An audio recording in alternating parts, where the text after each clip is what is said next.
Gracias por estar con nosotros, amigos. Muchas gracias.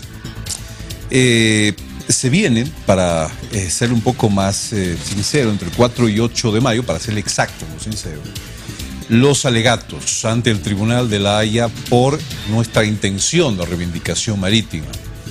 Le pedimos al tribunal que falle en relación a sentarse en una mesa de diálogo sincero con Chile para poder establecer que el país mapocho nos dé una salida a un territorio con soberanía al Pacífico. Lo que hasta ahora hemos tenido es una guerra a través de los medios.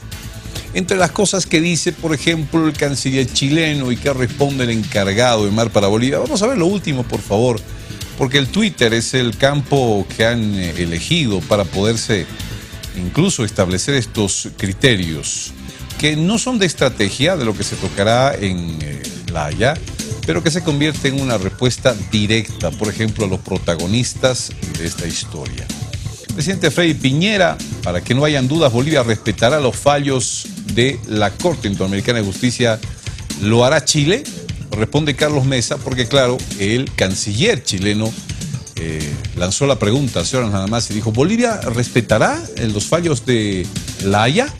Y responde así Carlos Mesa. Chile olvida que su demanda cuestiona la jurisdicción de la CIC. Bolivia demanda a Chile ante la CIC porque confía en este organismo. Carlos Mesa pone, Chile confunde las cosas, es el país demandado, por tanto, a quien corresponde decir si va a respetar los fallos de la CIC es a Chile. Así responde Carlos Mesa. Quiero hoy presentarle al doctor Carlos Antonio Carrasco. El doctor Carlos Antonio Carrasco es un profesional en Derecho que actualmente está dictando clases de Derecho Internacional en París. Es analista en esta clase de temas y se convierte en un conocedor, pero de primera mano, de cómo funciona la Corte Interamericana de Justicia, cómo funciona La Haya, los jueces de La Haya. Recientemente, el doctor Carlos Antonio Carrasco ha dado una charla, pero en un lugar donde no entraba una sola aguja más. Doctor Antonio Carrasco, Carlos Antonio Carrasco, espero ser justo con el tremendo currículum que usted ostenta, siempre en los tiempos televisivos. Muy buenas noches y gracias por estar con nosotros. Buenas noches, John, y gracias por darme una oportunidad de vertir ciertas opiniones totalmente personales. ¿Usted trabaja cerca a La Haya? ¿Qué conocimiento tiene de este tema? Hable un poquito de ese currículum que le acompaña, doctor, por favor. Bien, yo tengo la cátedra de Relaciones Internacionales en el Centro de Estudios Diplomáticos y Estratégicos de París.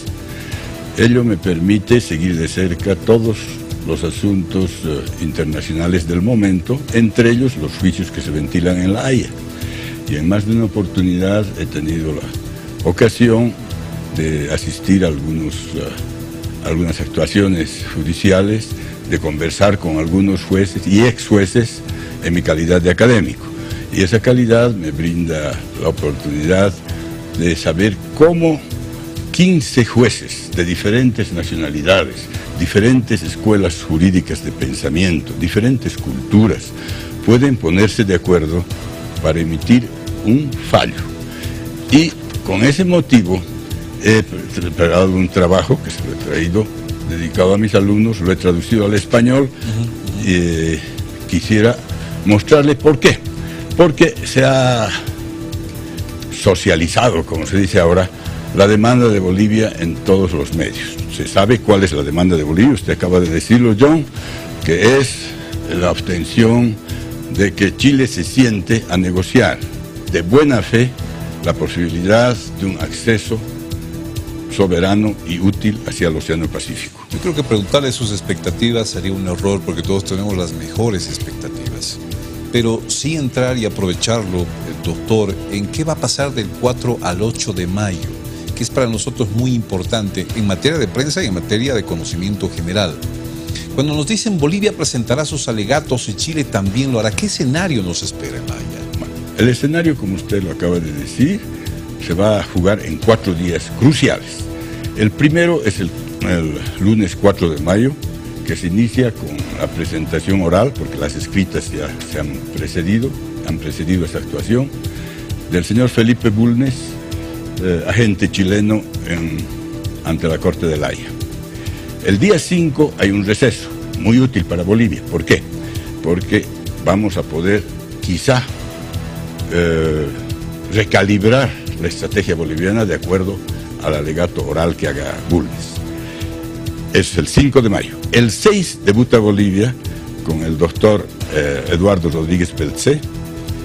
El 7 contesta Chile y el 8 cierra nuevamente el delegado boliviano. Ahora, hay pequeñas cosas que es necesario puntualizarlas. Esta actuación se tiene que hacer en una de las dos lenguas oficiales de la Corte, inglés o francés. ¿Inglés o francés? Nada más. Wow. Entonces el doctor Rodríguez Belcé deberá litigar en inglés. Yo creo que lo va a hacer en inglés. Casi estoy seguro. No tiene otro, al menos que lo haga en francés, que no creo que sea la lengua de su preferencia. Entonces litiga en inglés. A mi modo de ver, él va a hacer un introito general de base y luego puede ceder la palabra a los otros miembros del equipo boliviano, de los abogados. Ajá. No solamente él hablará entonces. No, es más, yo creo que se van a repartir entre los abogados los retazos del alegato en los cuales ellos sean mayormente versados. ¿En algún momento los jueces le preguntan a los que están no en esta etapa. La palabra?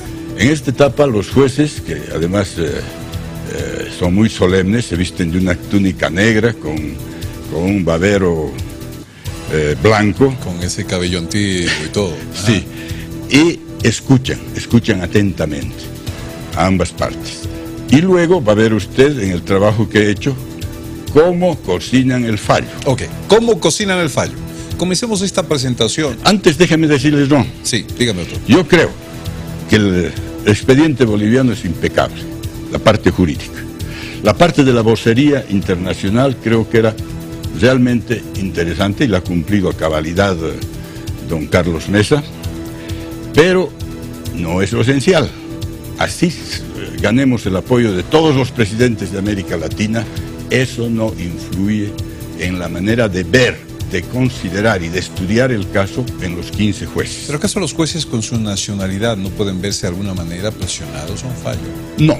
En primer lugar, la elección de los jueces se hace en Naciones Unidas, simultáneamente en la Asamblea General y en el Consejo de Seguridad. Es la única medida en la cual no existe el veto en el Consejo de Seguridad. Pero vayamos a otro punto importante. ¿Quiénes componen la Corte? Los dueños del mundo político son las 5 potencias que tienen derecho a veto en el Consejo de Seguridad.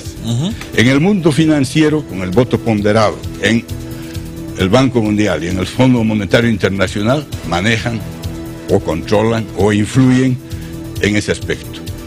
Y fíjese, John, en el mundo de la justicia internacional también, porque de los 15 jueces hay 5 que siempre deben corresponder a los 5 países con veto en el Consejo de Seguridad.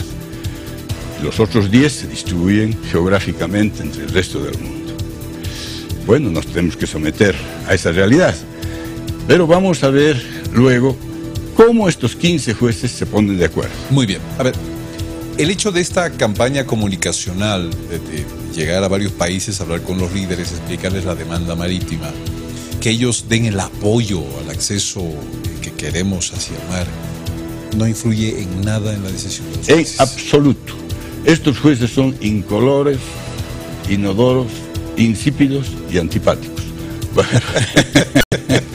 Y va a ver cómo operan ellos. Es más, son elegidos por sus cualidades morales, de integridad, tienen un magnífico sueldo, un retiro de por vida, de manera que realmente pueden dedicarse a estudiar y a... Solo por curiosidad, ¿cuánto gana un juez en La Haya? $160,000 al año. Y se retiran con 80,000. Wow. No está mal. Wow. Okay. Comencemos la presentación. Corte Internacional de Justicia, La Haya. ¿Cómo se cocina un fallo en esta Corte Internacional? Y comencemos allá, por favor, doctor, adelante. Bien, la primera etapa, como se ve ahí, hay un demandante y la defensa. Podemos decir el demandante y el demandado. El demandante en este caso es Bolivia. El demandado es Chile. Han presentado ambos sus expedientes escritos y esa etapa ya se ha pasado. Vamos a ver la siguiente etapa, que es a la que hicimos alusión, que es la fase oral. En la fase oral, ahí ve usted la defensa y lo mismo la defensa, que sería Chile, y el demandante. En esta fase estamos en el procedimiento escrito, bajamos al segundo turno, que sería la réplica y la dúplica. Quisiera hacer un paréntesis, John, para decir y recordar al público de que hay dos juicios en realidad. Estamos empeñados actualmente en el primer juicio. Chile ha declarado de que la Corte no es competente. Entonces estamos en el juicio donde se trata la competencia o la incompetencia de la Corte. Todavía no hemos tocado el fondo, la salida al mar, etc. No se ha tocado. ¿Eso se tiene que dilucidar cuándo? En la segunda parte, una vez que se termine este juicio, que va a ver usted que lo han llamado mini juicio, pero tiene que cumplir todas las etapas de un juicio formal. El 8 de mayo se terminan los alegatos orales, va a haber un receso, a mi modo de ver va a ser de unos 4 a 5 meses o más. Yo calculo octubre, noviembre podríamos ya tener un fallo. Octubre, noviembre, un fallo en este año. Fallo. Okay, pero la incompetencia, ¿cuándo se declara? ¿Antes de los alegatos o después de los alegatos? Después. Son 3 posibilidades, 3 opciones. Que la Corte se declare incompetente, o sea que gana Chile. Que la Corte se declare competente, gana Bolivia. Pero hay una tercera vía. Que digan los jueces, esto es un asunto muy complejo, y vamos a declarar nuestra competencia o incompetencia en el tratamiento del asunto de fondo. En ese caso tenemos 4 años por delante. ¡Wow! ¡Wow! No solamente sería octubre. Sigamos, doctor. Bárbaro. Sigamos, por favor.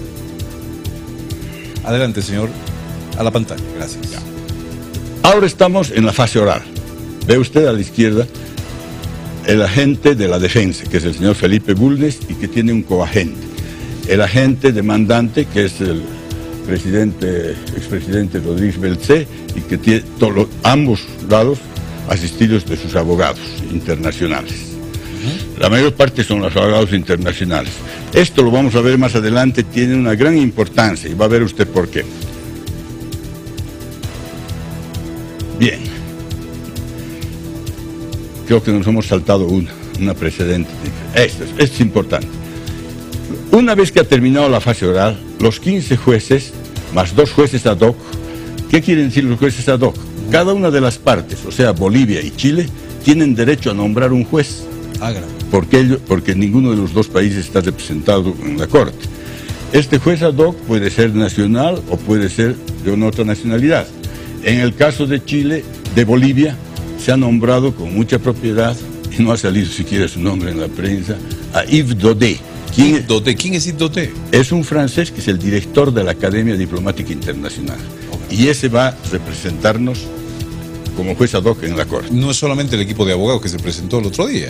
Es un juez elegido por Bolivia también. Exacto. Bolivia tiene el derecho de nombrar un juez. ¿Cómo se llama? Yves Daudet. Yves Daudet. Yves Daudet. Es un gran versado. ¿Qué ha hecho Chile? Ha esperado mucho tiempo y recién hace un mes ha nombrado su propio juez ad hoc. ¿Quién es el juez ad hoc de Chile? Luisa Barbour, que ha sido la fiscal en La Haya del caso de Yugoslavia, que llevó a Milosevic. O sea que ha vivido dentro de la Corte. Es una jugadora... ¿Cómo se llama la representante chilena? ¿La juez elegida por Chile? Luisa Barbour, canadiense. Wow. Estamos hablando de pesos pesados en ambos lados, ¿no?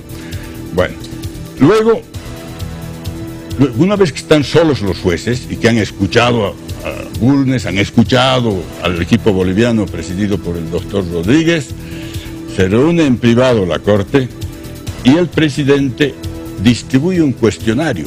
Él hace un cuestionario a los jueces y a los 15 jueces que ahí ve, les distribuye este cuestionario para que respondan en el lapso de 3 semanas. Vamos a lograr.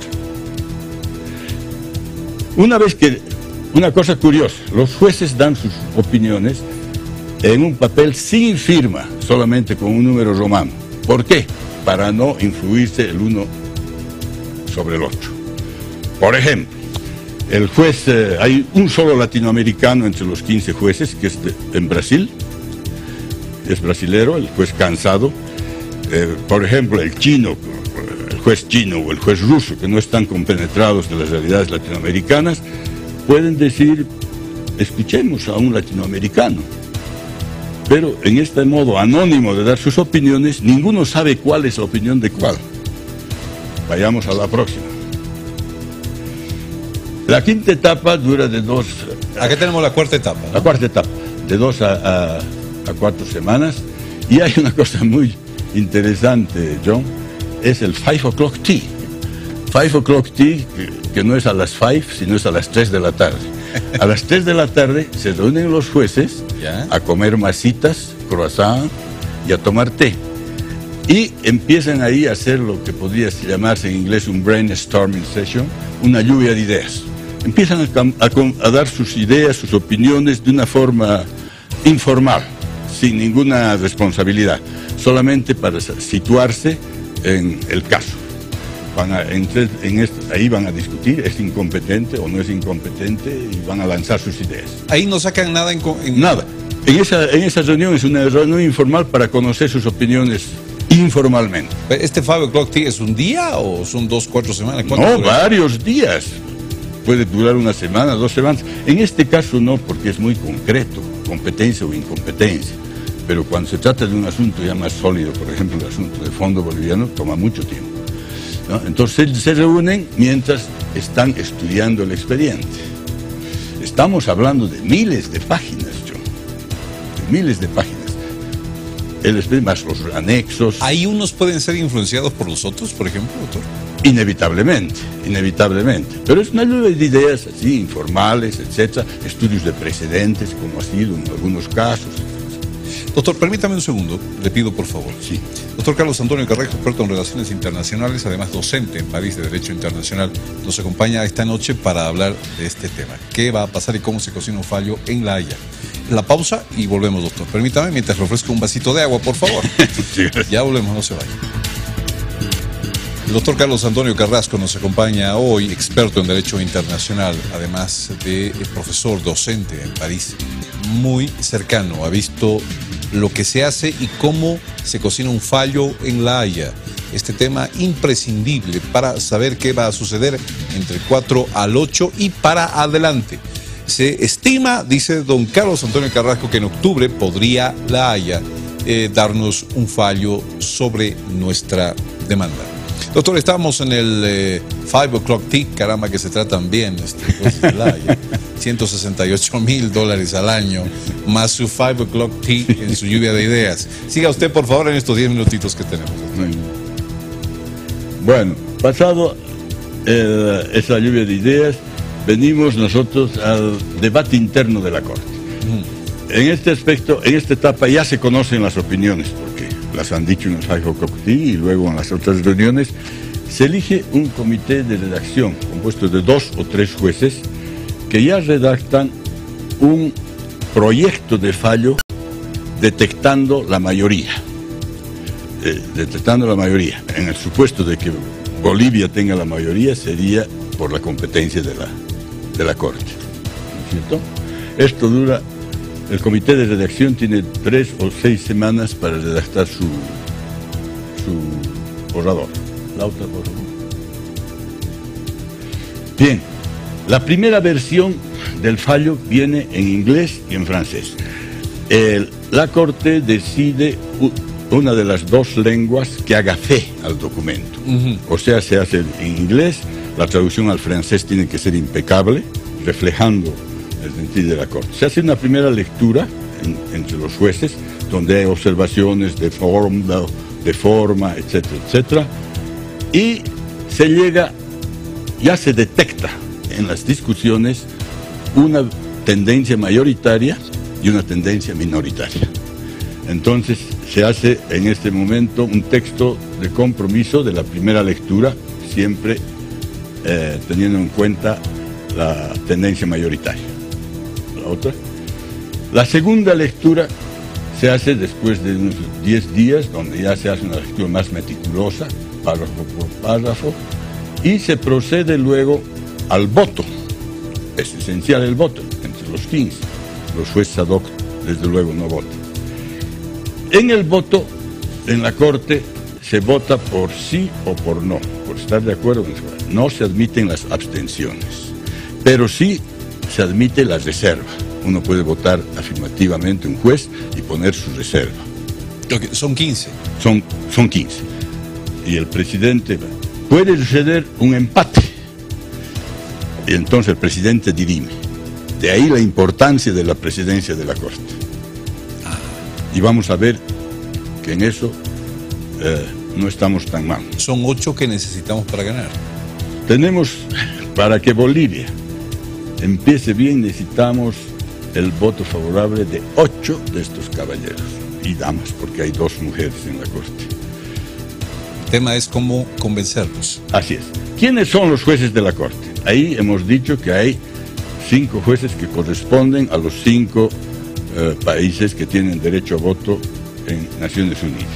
Como verán, el resto está representado por distribución geográfica, y la América Latina y el Caribe, que siempre están juntos, tienen 2 representantes, el juez Cansado del Brasil y el juez Robinson de Jamaica. Va a ver usted, John, repare usted que no se habla el español, ninguno es de habla hispana de los 15 jueces. Es una de las primeras veces en que Latinoamérica hispanófona no está representada. ¿Y por qué será esto? ¿Cuál es el...? Bueno, el juez jamaiquino ha ganado su sitio en una dura batalla con una jueza argentina que estaba postulando. Pero es el voto de la Asamblea. Sigamos, por favor. Abogados bolivianos, ya se ha publicado esto en la prensa. Ajá. Mi buen amigo Ramiro Bretón es uno de los más connotados del equipo boliviano. Tenemos ahí un iraní, que es iraní en realidad de pasaporte, porque es un profesor de la Universidad McGill de Canadá. Yo lo he escuchado hablar, tiene una buena dicción, bien. Yo creo que es un buen equipo. Un buen equipo el nuestro. El nuestro, sí. Bien. Buen equipo. Pero vea usted otra cosa que vamos a remarcar. En el equipo de abogados bolivianos hay solamente uno que corresponde a lo que llamaríamos de la escuela anglosajona, ¿no? Un inglés. 2 ingleses, una señora. Va a haber esto quiere decir que el equipo boliviano y Bolivia en general está más apegado a la escuela de derecho franco-latina. Va a ver usted los equipos chilenos. 2 preguntas sí. Finales del doctor Carlos Antonio Carrasco. ¿Cuántas veces en La Haya ha dirimido y ha fallado en torno a la competencia e incompetencia en casos como estos internacionales? Excelente pregunta. En 70 años en La Haya se han presentado 42 casos sobre la competencia e incompetencia, de los cuales en el curso del tratamiento 6 han desistido. Nos quedarían 36. De los 36 casos, en 18 casos la Corte se ha declarado incompetente y en 17 casos competente. Se habla de, y voy a acogerme un poquito a esta, si se quiere, batalla comunicacional que hay. Perdón, John, sí, hay una cosa en lo que le dije. Y en un solo caso han optado por la tercera vía que yo decía, es decir, no declararse ni competente ni incompetente y dejar para el final la competencia después de 4 años. Un solo caso. Se hablaba de, y Bolivia cumplirá el fallo y Chile cumplirá el fallo. ¿Cuál es la fuerza al final de un fallo de una Corte Internacional como la Haya? Bueno, al principio esa pregunta chilena ha sido de lo más impertinente. Si Bolivia va a cumplir o no va a cumplir el fallo. El artículo 94 de la Carta de Naciones Unidas es obligatoria el cumplimiento del fallo de la Corte Internacional de Justicia. La Corte es un órgano de las Naciones Unidas. Sus fallos son inapelables, irreversibles e obligatorios. Obligatorios. Ahora, usted me podría preguntar qué pasa si Chile no cumple el fallo, que es lo que preguntaba el vocero Mesa. Bueno, se acude al Consejo de Seguridad. Y el Consejo de Seguridad puede emitir una decisión imponiendo sanciones o obligando al país. Puede ser sancionado. Puede ser sancionado. Puede ser sancionado. Tengo 30 segundos, quiero dejar claro esto de los tiempos. Se habla de octubre para una decisión de la Haya. ¿El peor escenario en tiempos cuál sería? Es decir, en tiempos para una decisión final de la Haya. El peor escenario. Me dice octubre como contando todo lo que me ha descrito acá, que va a pasar. Sí. Pero el peor escenario, ¿cuál sería en tiempos? A fin de año. A fin de año. Máximo. Máximo. No, es decir, no es un caso tremendamente engorroso, incompetencia o incompetencia, pero es vital para nosotros. Muy bien. Fallo como el que quisiéramos. Así es. Se obliga a Chile a sentarse en la mesa de diálogo. No, todavía. Este fallo solamente es si la Corte se declara competente. Ahí quiero llegar. Y luego viene el segundo juicio gordo, el juicio de fondo. Y ese es unos 5 años. Hasta diciembre, competente o incompetente. Sí. Y de ahí 5 años más. Para el fondo. Para lograr lo que quisiéramos. Así es. ¿Y qué es lo que quisiéramos? Que se reúna Chile y Bolivia en una mesa. Es todo lo que pedimos. ¿Más claro? Doctor, muchísimas gracias. Muchas gracias, Antonio Carrasco. Me permite una segundita después en otro programa, por favor, para seguir hablando de este tema. No? Una lumbrera. Muchísimas gracias. Gracias. Amigos, a la pausa.